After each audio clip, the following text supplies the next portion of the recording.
back to the channel, everybody. I'm Lady Nika in with a true crime story. This is going to be one involving a child.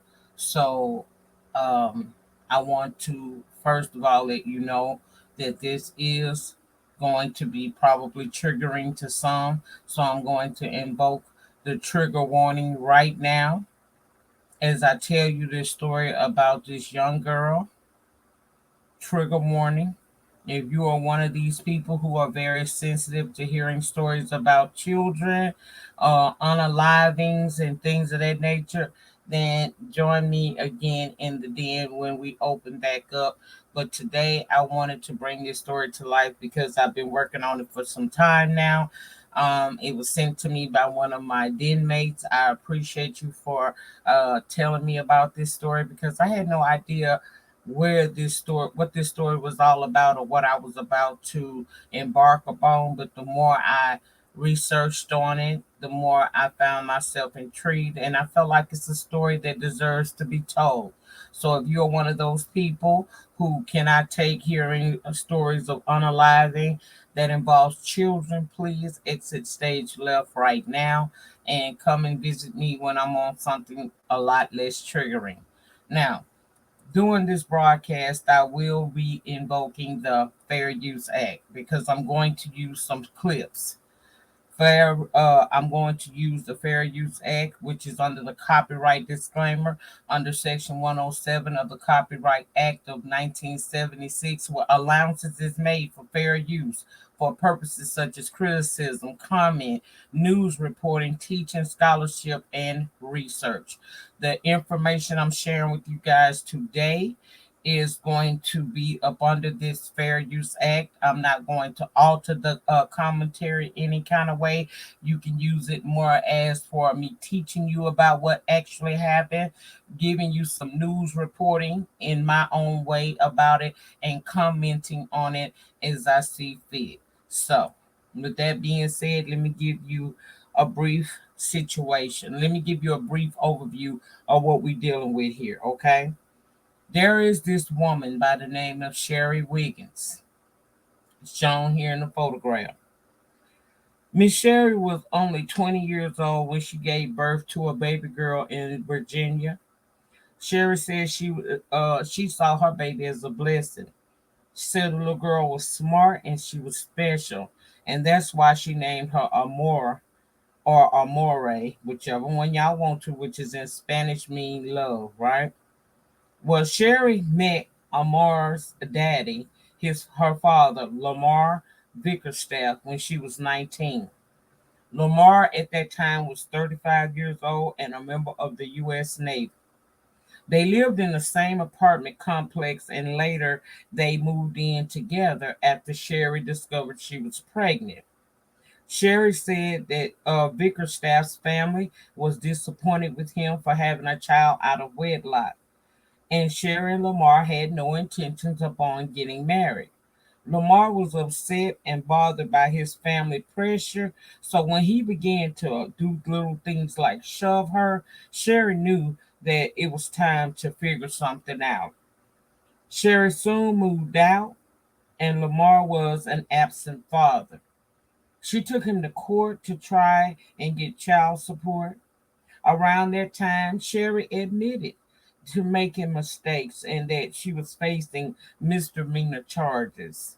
And Lamar had married by this point, so Sherry felt it was only fitting that Amor go live with her father. He would be able to provide a more stable life for her along with his new wife, Ruth, right? She said it only made sense to her that she allowed her child to go live in a more stable situation. Okay.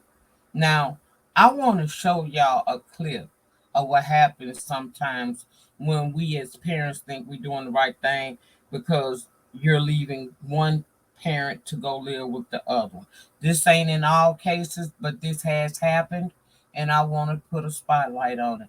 So, bear with me one moment, and I'm going to play you a news clip from the Opelika Police Department. Just one moment.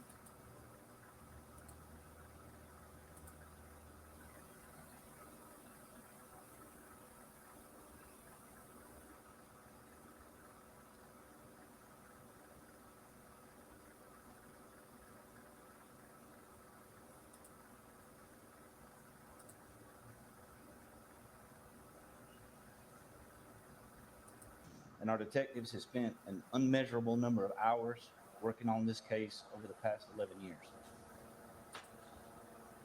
They have reviewed over 15,000 case files from the Alabama Department of Public Health and investigated thousands of tips, which have led us all over the United States. However, none of those tips, none of those files were able to lead us to her name. Fortunately, science and DNA has developed over the years and successfully helped us identify baby Jane's parents. In January of 2022, DNA was further extracted in attempts to retrieve DNA suitable for genealogy testing. Othram Labs successfully extracted DNA from the scalp and Astria Labs from the hair. A comprehensive genealogical profile was built from Othram's DNA extract, and the profile was uploaded to a DNA database. An experienced genealogist, Dr. Barbara Ray Venter, who works closely with the National Center for Missing and Exploited Children, was then assigned to the case. In October of 2022, Dr. Ray Venter identified baby Jane's biological father as 50-year-old Lamar Bickerstaff Jr. Bickerstaff was born and raised in Opelika before enlisting in the U.S. Navy. During his lengthy U.S. Navy career, he resided in Norfolk, Virginia, Honolulu, Hawaii, and Jacksonville, Florida. In December of 2022, Opelika detectives traveled to Mayport Naval Base in Jacksonville, Florida, where Lamar Bickerstaff is currently stationed, to notify him of his daughter's death. During the meeting, Bickerstaff did not provide investigators with any information on the identity of baby Jane. Detectives then met with Lamar's wife, Ruth Bickerstaff. Ruth, who has been married to Lamar since May of 2006, advised detectives she did not know Lamar's daughter or who may be the mother of baby Jane. Later that month, detectives met with 37-year-old Sherry Wiggins in Maryland, who confirmed she was the biological mother of baby Jane.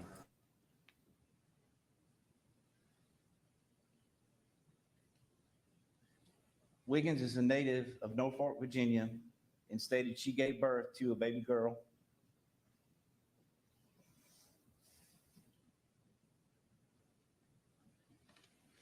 named Amor Wiggins in January of 2006. Sherry Wiggins provided documentation showing that Lamar and Ruth Bickerstaff obtained legal and physical custody of Amor in 2009, at which time Sherry's visitation with Amor was suspended. Sherry also provided documents indicating that she has continuously paid child support to Lamar Bickerstaff since 2009.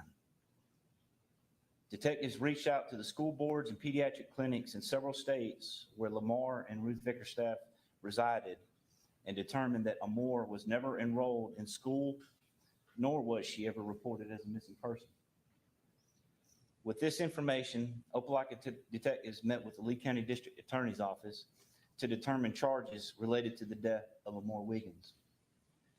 On January 17th, 2023, Lamar and Ruth Bickerstaff were arrested in Jacksonville, Florida. Lamar was charged with felony murder. Ruth and Lamar were charged with failure to report a missing child.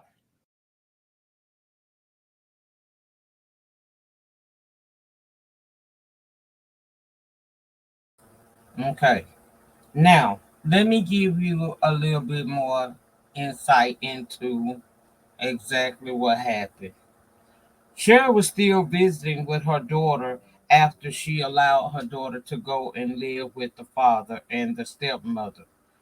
She was visiting with her daughter up until Lamar was relocated to Hawaii uh, during his Navy stint, right? Once he was in Hawaii, Sherry says that she reached out and Lamar asked why was she calling him on the phone.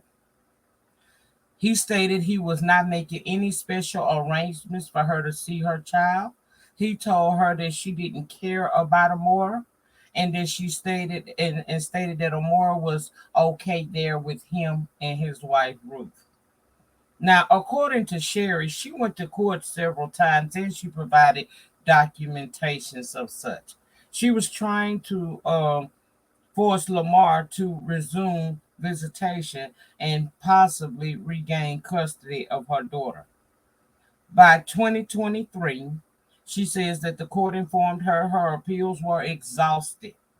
Sherry says that the only thing she could do to connect with her daughter was to continue paying child support and that she had been responsible for since 2009. According to Sherry, she was made to feel so bad about herself. She kept trying, but the doors kept being closed. So she felt the best thing she could do was to live out her financial obligations and, continue to pay the child support. And she was hoping that one day she would be allowed an opportunity to sit down with her daughter and let her know, I never gave up on you. Sherry never got that thought by the news report that I just showed you and by her own words because she never thought that her daughter would be in harm's way. She felt that Lamar and Ruth had, of course, brainwashed her during her time with them. She felt like they made her more go against her, So her only last hope was maybe one day I can reconnect with my daughter when she turns 18. Something that never happened for her. Okay? Sad situation. Now, I want to play you guys a little clip of the mother, Miss Sherry Wiggins, in her own words, what she had to say about that. So, give me a moment and I'm going to cue up the video so you guys can see it for yourself.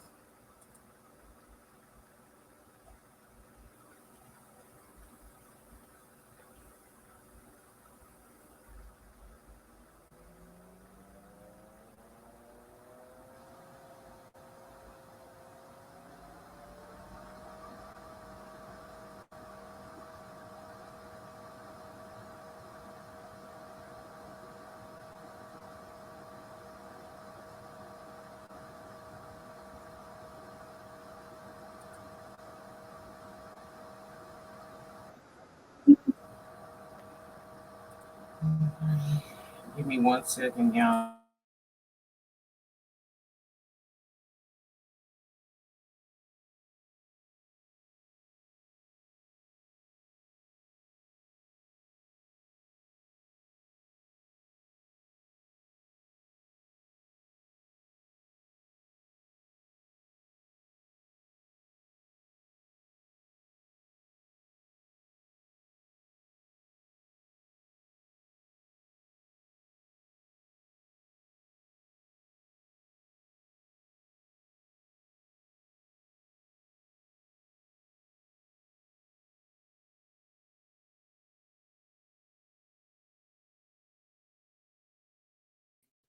She was something special. That's why I named her Amor, which is Spanish for love. She was such a sweetheart.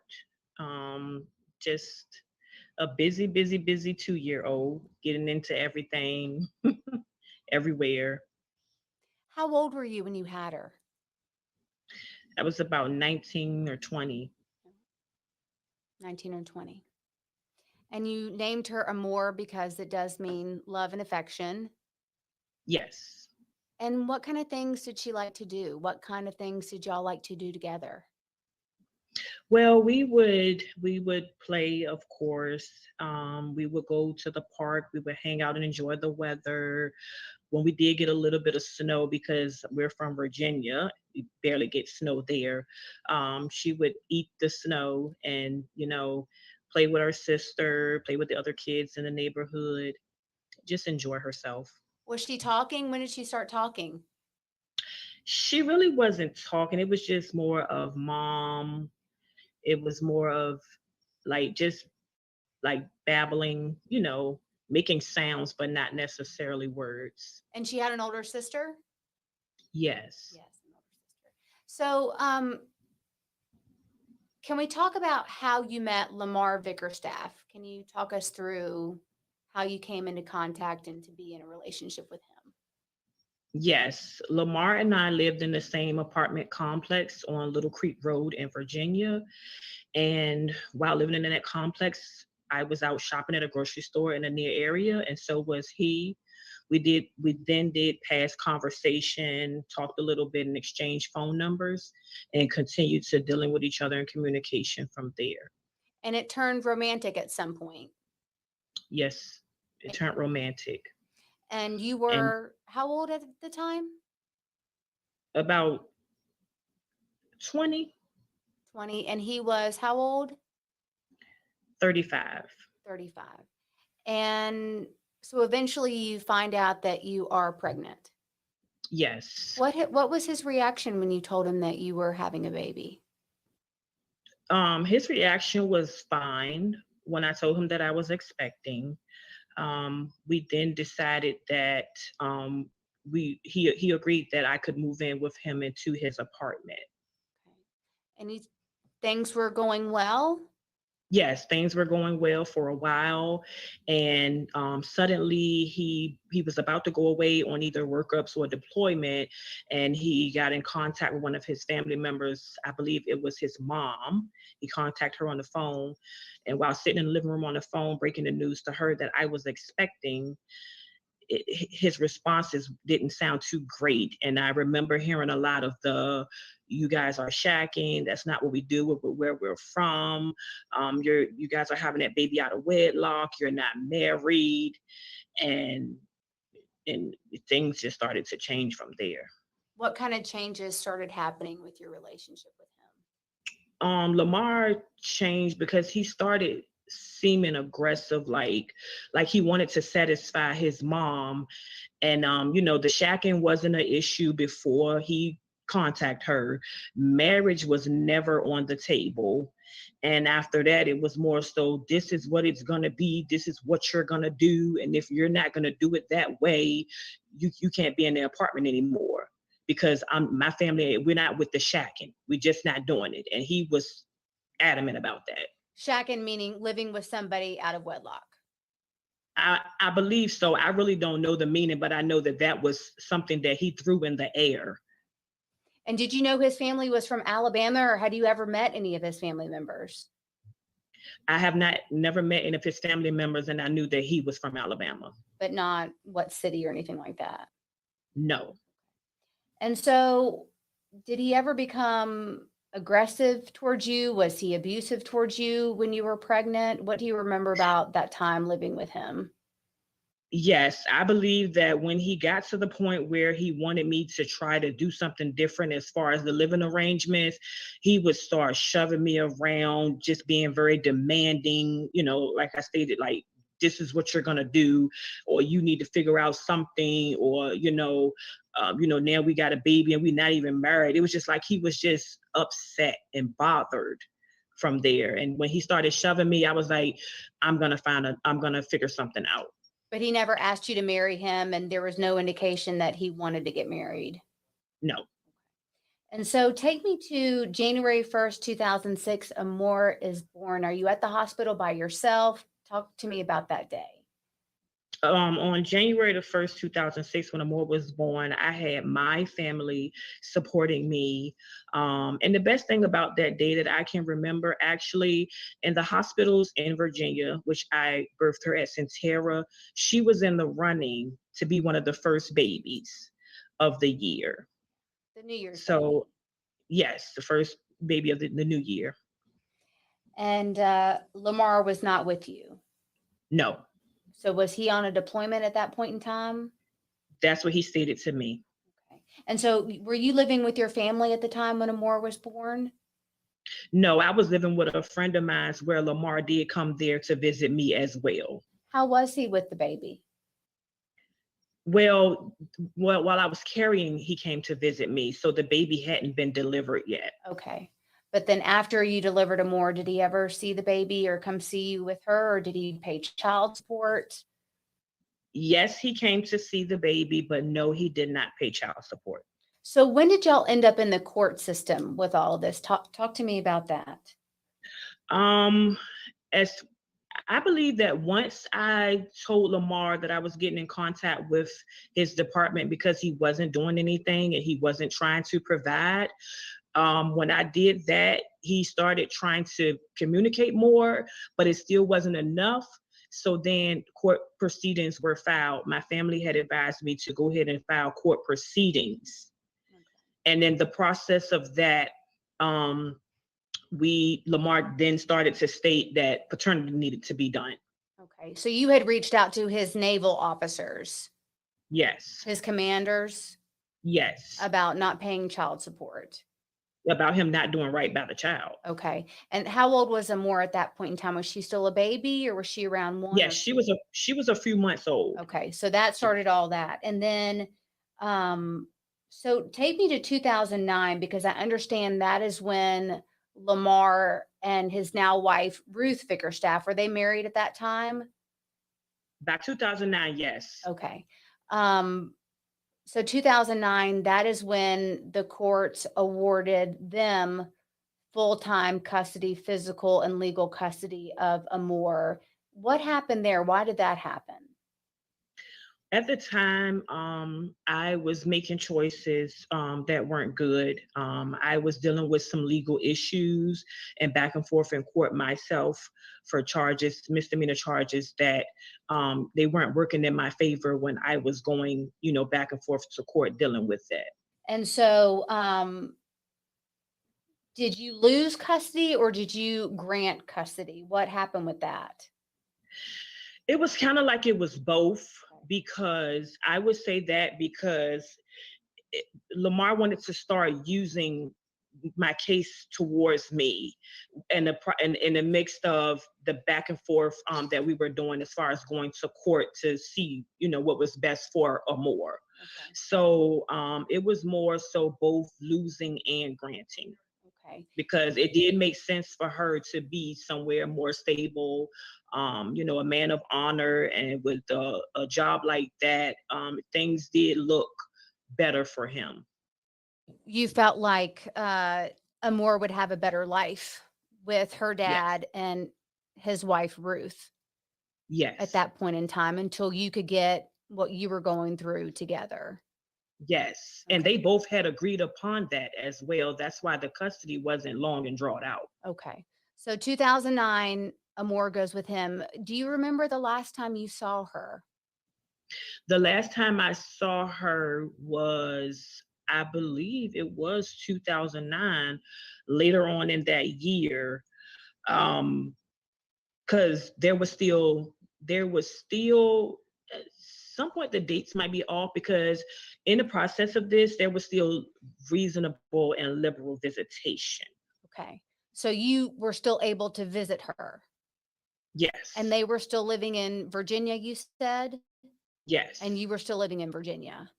Yes. So what was the last time you saw her? Do you remember that?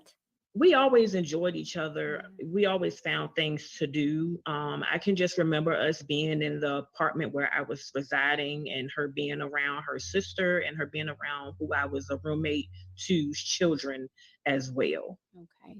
And were those? And she was always a happy baby. She always smiled, and I would always say she had big teeth. So you could always see her big teeth when she smiled. She was very happy. A happy baby. And so when all of a sudden did the visitation stop? Why did that happen? That happened because, like I stated, I wasn't making the best decisions in life, and I was going back and forth, dealing with court charges for myself. And I believe that when we got in court, I believe that it was a possibility that I could be facing incarceration soon. And I believe that Lamar held that over me. So then, okay. So do you remember, did Lamar and Ruth leave the state with Amore that you know of? In 2009? Yes, ma'am. I was under the assumption that they were still living in Virginia. Okay. But you just couldn't, the visitation stopped. Yes. Okay. And so talk to me about you're ready, you're getting your life back on track, right? Yes. And you are once again trying to reconnect with Amor. Tell me Yes. about that. What did you do to try to get in touch with her? Or did the phone calls just stop, or the communication just stop between you and her father? Or how did that all happen? So I still took it upon myself to reach out via email, because I didn't have a phone number and I was under the assumption I was still blocked by their carrier. I reached out via email. I reached out via Facebook, with inbox messaging. I also filed petitions to revisit our case back in court.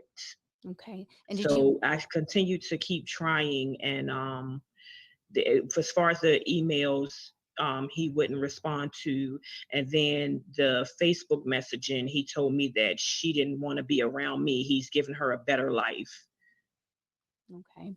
And then so you tried to get back in touch with her and you were blocked by them, you say, Yes. essentially. Okay. And then so what did the court ultimately decide that, because did you hire an attorney at this point in time, or were you trying to advocate for yourself? And again, you're what, 23, 24 at this time? Yes, I was still advocating for myself. Okay, so we're never able to afford an attorney to help you through the custody process? No, when I consulted with an attorney, I was told that based on their situation, I would have had to probably do a little bit more with myself in my life to take a child from the position that she was in and try to put her into, my living situation. So finally, I think in 2013, um, the court told you that you had exhausted your appeals to try to get back in touch with her. Yes. Tell me about that. So every time I went to court, Lamar was never there as me being a petitioner, and he's supposed to have been the respondent. And once they told me that I had exhausted all of my appeals, I just continued to ask, well, what do I do? Like, do I just, does this stop here? Can I file again? And they just had advised me that, we can't tell you not to, and we can't tell you to do it. So I just, dealt with the court issue that day and tried again. And all this time, you believed that Amor was safe. Yes. Tell me why. Because of who they were and because of how things were when they put up the fight that they put up, with going to court and, trying to make me feel like they were better than me and that they could be something to a more that I wasn't being. So um, that's how that was. And you paid child support. Yes, and that was another thing. They had told me, with the whole custody thing, they had said, we're not going to do this, we're not going to do that, just get your life together. So the child support petition was a surprise for me. That wasn't even something that I was expecting, because in the course of this, I was just still trying to get my life together.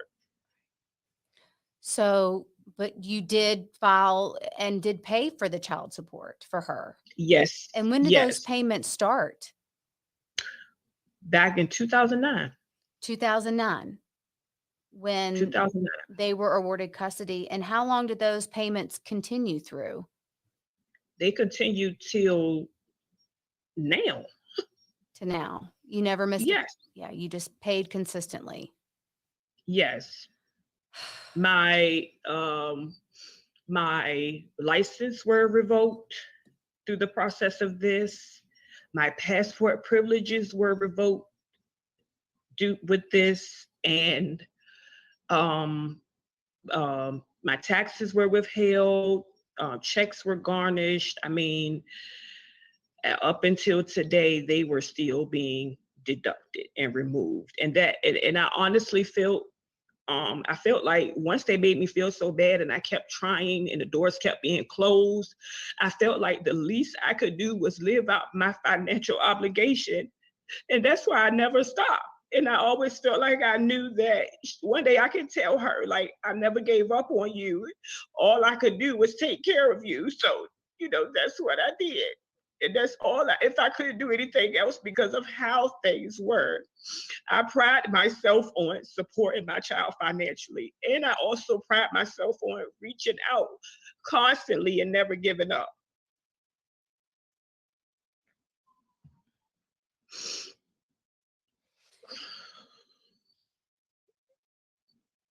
what year did all communication stop? Do you remember that? Was it Yes, 2009? it was what I can't say the year, but I know the event. He was in Hawaii.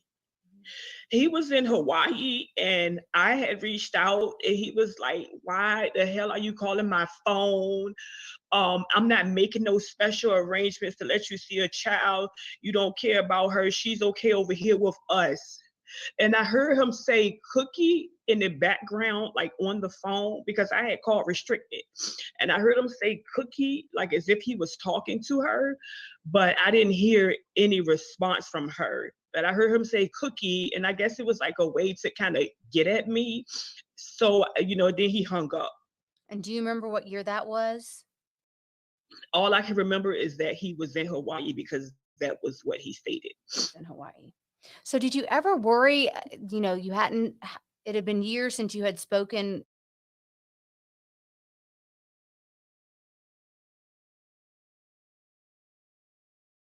I will link it down in the comments so that you can go and hear the remainder of this story for yourself. It's a 40-minute interview that I'll make sure you guys are able to hear.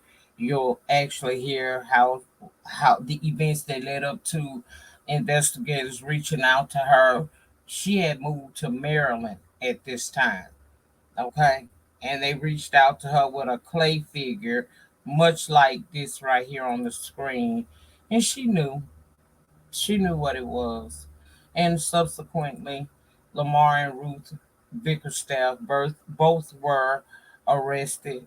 He was charged for felony unaliving. She was charged with failure to report a missing child. Now, the thing about it is, March of this year, which is last month, okay?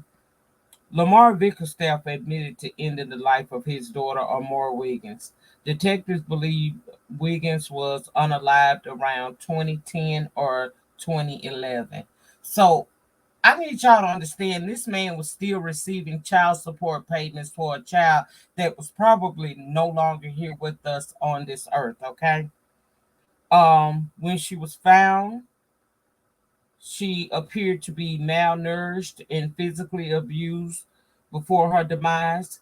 The autopsy revealed Wiggins had fractures on her skull, arms, legs, shoulders, ribs, making a total of 15 individual fractures. And detectives also believe that she was blind in her left eye because of a fracture to her right in her eye socket. Lamar was denied bond. However, Ruth was allowed to be released on a $10,000 bond, and she's been permitted to travel back to Jacksonville, Florida, where they were living, because he had been deployed to Jacksonville from Hawaii. When he was deployed back to, when he was deployed to Jacksonville, Florida, the detectives reached out to him through NCIS, scheduled an interview with him, and he did not show up. He was found hours later and he denied knowing this child. His wife, when questioned, denied knowing this child. Hours later, after they couldn't deny anymore, the wife admitted that she was just afraid, and that's why she said she had no clue of what the police were talking about. She had no knowledge of this child. And my thing was this: girl, did you forget that y'all went to court, paperwork was signed? I guess a part of me feel like he about to get the brunt of it when it was both of them.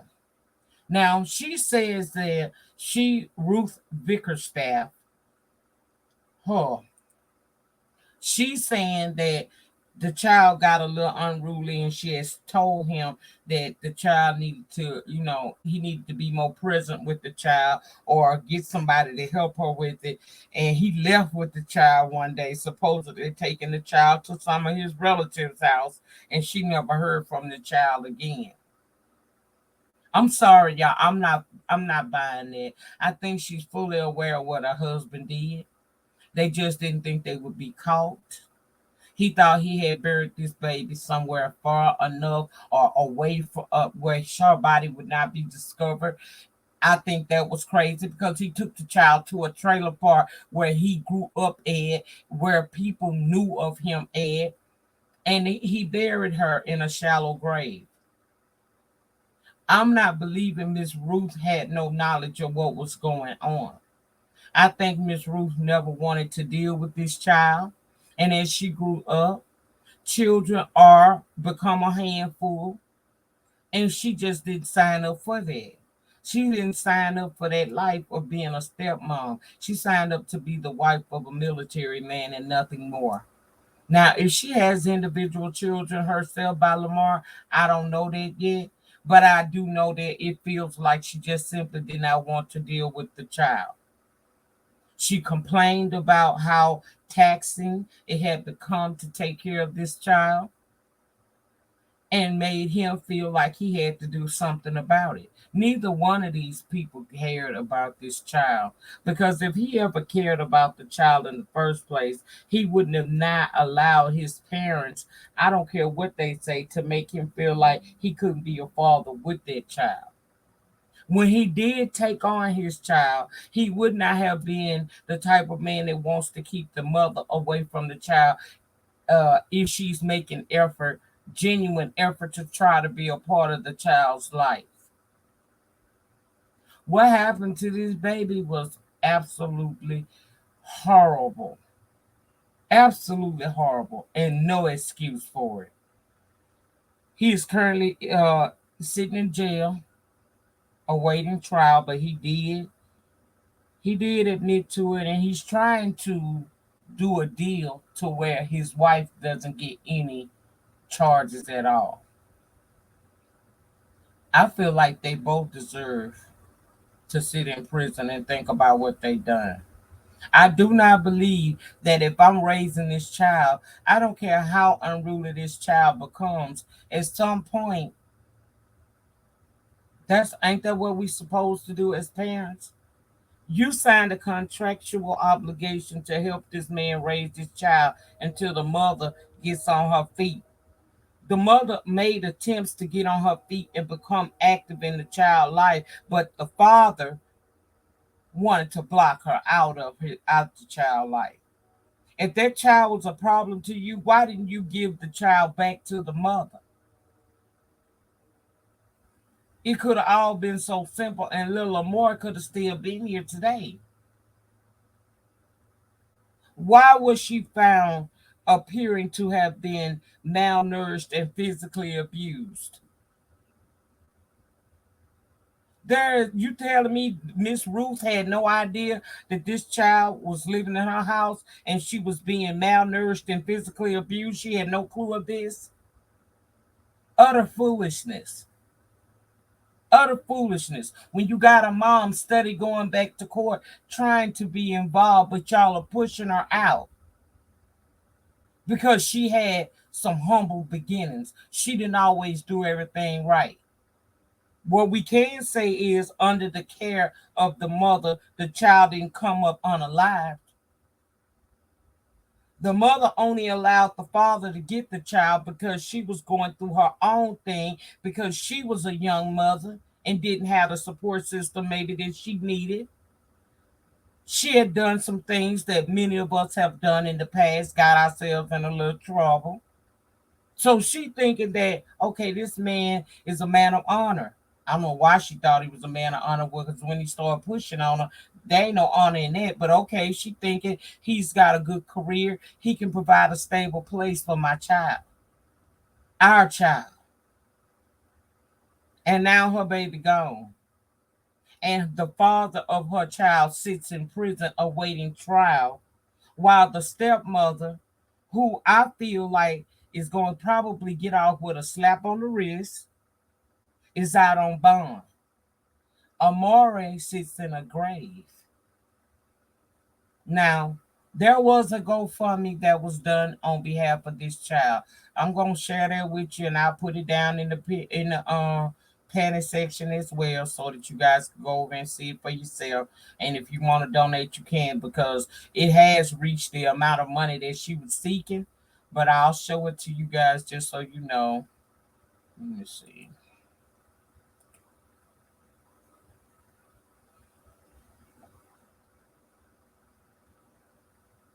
They were asking for $15,000. I'm going to read to you what the mother wrote.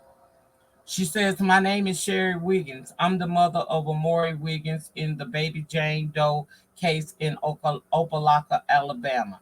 My daughter was unidentified for some time where the case had went cold. However, a month ago, detectives reached out to me in Maryland, where I currently reside, to inform me that they believed that the Jane Doe had some connections to me. For all this time, Amori was in the care of her father, which I believe was just fine, and he was awarded custody back in 2009. While serving the Navy, I felt he was in a more stable position to care for Amori alongside his wife Ruth. I had still been trying to get him into court for our case for years.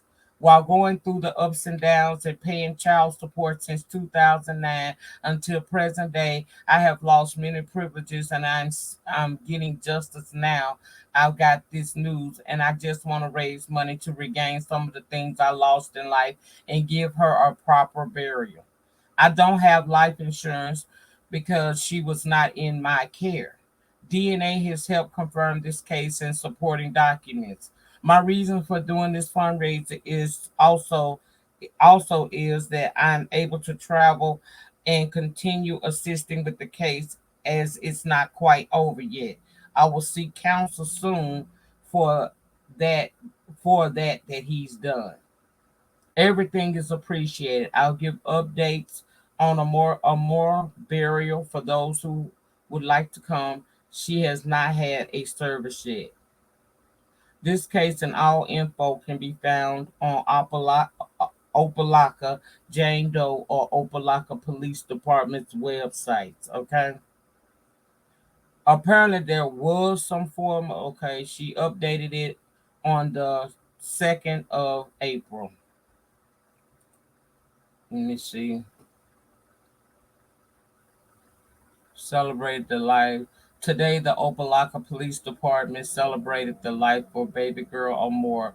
We love you, and now you are free. That's one picture. Here's another picture from the memorial service.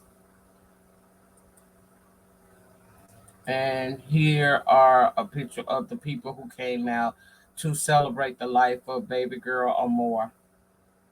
Now, I don't know why it's still open, but it's still open. And like I said, I will drop it down in the pinned comments so that you guys can go and assist her in any way if you would like to, because there are still some things out there that she's trying to regain in her life. And if you feel it in your heart that you want to give her something, I'll put her information down in the comment section. But I wanted to talk about that because that was sad to me. That is the saddest shit that I ever seen in my life. How this baby didn't even have a decent chance. She didn't even have a decent chance. And it wasn't at the hands of strangers, it was at the hands of her own people, her father and her stepmother, who took her in supposedly to love her and give her a better life while her mom figured out some things for herself. And she's no longer here. I want to know what's going to happen. You know, what kind of charges he could be possibly facing. Also, for the fact that he received monies while this child was no longer here. This woman was paying child support up until last year for this child, who police were saying was probably unalived around 2010 or 2011. We got to do better by our babies. They are truly our future. Ladies, be careful of the men that you choose to lay down with and procreate with. Because everything that look good ain't good. And everything that seems stable ain't necessarily stable. Now, I don't know if YouTube gonna let me slide with this because I did try to do the fair use and all of that. I don't know what they gonna do. Either way it go, I'm putting the video up. They'll have to take it down. Thank you to my DMA who sent me this story. I really appreciate you bringing a light to what was happening. And y'all, this ain't old stuff. He just went to court and pled guilty to ending his own child's life. That was last month on the 22nd. Ruth is out on a $10,000 bond. Yeah, she been permitted to go back home to where they were stationed in Jacksonville, Florida, and she can only leave Jacksonville if she's traveling back to Opelika. But at the same time, she got an ankle monitor on. My point is, Ruth is living. Lamar is living. Sherry is even living. She may be hurt, but she's still alive. Amari didn't get a chance, or more. That's it. That's all. I hope you guys have enjoyed this commentary. Down below in the pinned comment, I will have a link to the GoFundMe. Down in the pinned comment will be a link to the remainder of that interview she did with the young lady concerning how, leading us up to the events of when the police department actually knocked on her door to tell her daughter was no longer here. All the information you need will be down below. You guys have a great remainder to your Tuesday. I plan on doing the same. And until next time, be easy, everybody. And take care of the kids.